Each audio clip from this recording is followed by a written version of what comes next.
안녕하세요. 방역당국은 법원이 어떤 근거로 그렇게 본 것인지 알 길이 없다고 밝혔습니다. 방역당국은 백신 감염 예방 효과가 크다고 봤는데 법원은 크지 않다고 봤기 때문입니다. 같은 숫자, 통계를 보고 행정부와 사법부의 판단이 다른 겁니다. 어떤 점이 다른 걸까요? 어떻게 다를 수가 있을까요? 두 가지 데이터를 보여드리겠습니다. 여러분은 어떤 생각이 드는지 비교해보면 재미있을 것 같습니다. 하나는 백신 접종자보다 미접종자가 2.3배 더 많이 감염되었다. 2.3배면 분명 많아 보입니다. 다른 하나는 백신 접종자는 1000명 중 1.5명이 감염되었는데 미접종자는 1000명 중 0.7명 감염되었다. 1000명 중에 1.5명이나 0.7명이나 그게 그것처럼 보입니다. 왜냐하면 분모에 비해 분자가 너무 작아 보이기 때문이죠. 양쪽의 통계를 볼 때 각각 다른 생각이 들었나요? 그렇다면 행정부의 입장과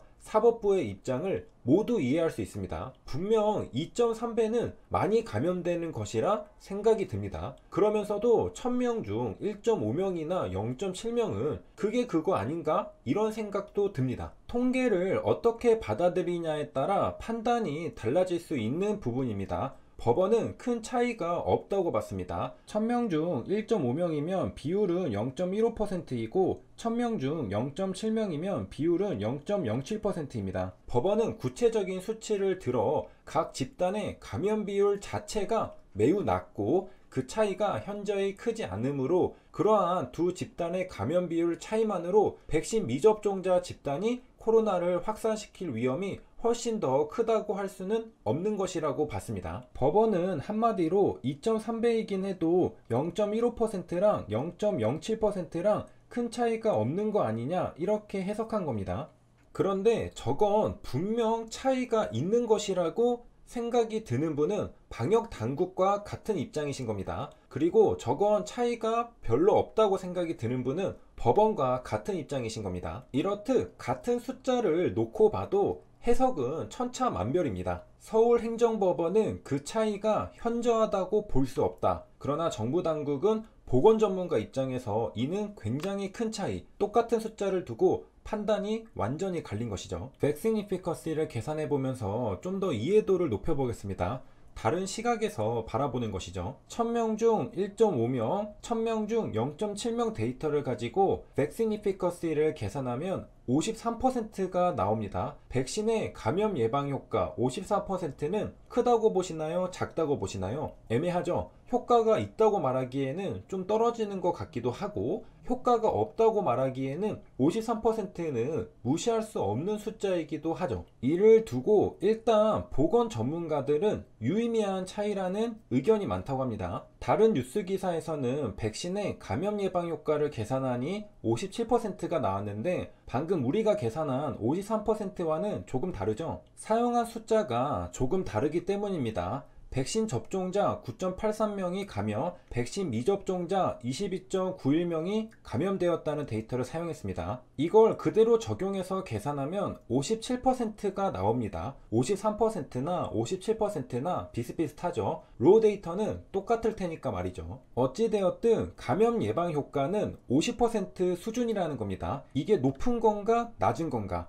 판단이 어떻게 갈리는지 우리는 살펴보는 중인 겁니다. 백신 이피커시 57%에 대해 보건 전문가들은 유의미한 차이라고 합니다. 왜? 통상 백신이 효과가 있다고 인정받는 기준이 감염 예방률 50%이기 때문이죠. 최원석 고려대 안산병원 감염내과 교수는 감염 예방률이 50% 이상이면 대규모 접종을 할 만큼 효과가 충분한 백신이란 국제 합의라고 설명합니다. 사실 초기에 한국에서 접종을 많이 했던 아스트라제네카도 50%를 간신히 넘겼죠. 이미 저와 여러분은 HIV 나노코박스를 공부하면서 알고 있는 내용입니다. 복습을 잠시 하면요. WHO와 FDA도 우리나라와 같이 코로나19 예방접종의 백신 유효성, 백신 감염 예방 효과, 백신 이피커시 점 추정치를 최소 50% 이상 신뢰 구간의 하한값을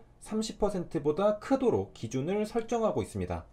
한마디로 WHO, FDA, 식약처 모두 백신 감염 예방 효과가 최소 50%보다 크도록 기준을 설정하고 있다는 이야기입니다. 참고로 식약처에 제출된 임상시험 자료에 따르면 아스트라제네카 백신의 예방 효과는 약 62%를 나타냈습니다. 간신히 50%를 넘었죠. 화이자와 모더나가 95%였기 때문에 아스트라제네카는 상대적으로 떨어지는 예방 효과였지만 백신으로 사용할 수 있는 기준은 충분히 넘겼고 그래서 사용할 수 있었던 겁니다. 이런 관점에서 백신의 감염 예방 효과 57%는 백신으로 사용할 수 있는 수준이라는 겁니다. 유의미한 차이라는 것이죠. 물론 이 57%라는 통계는 백신 하나에 대한 임상시험 결과가 아니라 여러가지 백신을 맞은 한국 국민들의 전체 데이터에 대한 통계입니다. 무슨 백신을 맞았든 백신을 접종한 사람들의 전체 감염 예방 효과를 보니 50%를 넘은 57%가 나왔다는 것이죠. 그러니까 백신은 효과가 있다고 볼 수 있는 것이고,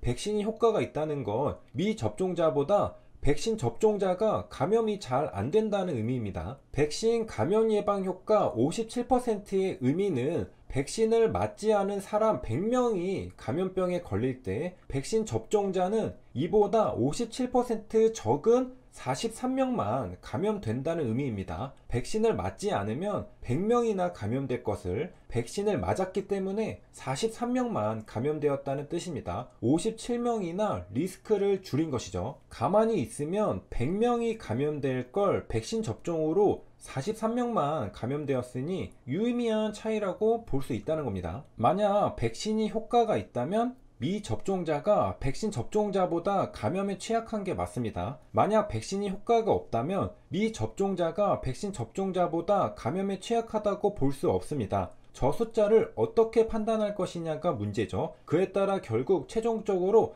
백신 패스를 시행해야 하느냐, 정지해야 하느냐 판단이 갈리게 되는 겁니다. 이제 슬슬 머리가 아파오죠. 정리하면 우리는 똑같은 숫자를 가지고 전혀 다른 세 가지 형태의 데이터로 살펴봤습니다. 첫째, 백신 접종자보다 미접종자가 2.3배 더 많이 감염되었다. 2.3배면 숫자가 커 보이죠. 둘째, 백신 접종자는 0.15%가 감염되었고 미접종자는 0.07% 감염되었다. 큰 차이가 없어 보이죠. 셋째, 백신 감염 예방 효과는 57%다. 기존의 화이자, 모더나의 95%와 비교하면 57%는 크게 의미가 없어 보입니다. 하지만 100명이 감염될 걸 43명만 감염되게 막아준다. 또 이렇게 생각하면 효과가 있어 보입니다. 이제 슬슬 헷갈리죠. 헷갈리는 게 당연합니다. 행정부와 사법부의 판단도 완전히 갈렸기 때문이죠. 이 세 가지 데이터를 살펴보면서 각자 자신만의 판단이 들었다면 이 영상은 그 역할을 잘 했다고 볼 수 있습니다. 세 줄 요약입니다. 똑같은 로 데이터로 각기 다른 관점의 데이터가 생산되었습니다. 백신 접종자보다 미접종자가 2.3배 더 많이 감염되었다. 백신 접종자는 0.15% 감염되었고 미접종자는 0.07% 감염되었다. 백신 감염 예방 효과는 57%다. 여러분은 어떻게 생각하시나요? 여기까지 시청해주셔서 감사합니다.